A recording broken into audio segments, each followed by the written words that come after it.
কিছু করতে আমাদের হয়তো প্রিপারেশন একটু সময় লাগবে।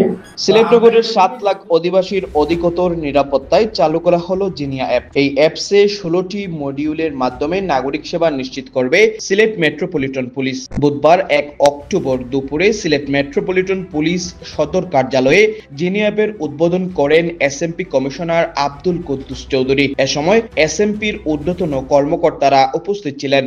জিনিয়া অ্যাপসের উদ্বোধন করে এসএমপি কমিশনার বলেন, এক ঝাঁক প্রশিক্ষিত জনবল দিয়ে এই অ্যাপসের মাধ্যমে গোটা নগরীকে নজরদারিতে আনা হবে। এসএমপি এলাকা জুড়ে বসানো হবে সিসি ক্যামেরা, যা এসের কন্ট্রোল রুমে সংযুক্ত থাকবে।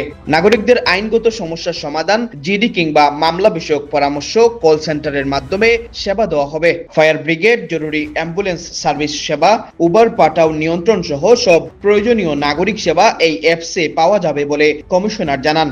আগামী 16 অক্টোবর মোগলাবাজার থানা থেকে এই কার্যক্রমের আনুষ্ঠানিক যাত্রা শুরু করা হবে।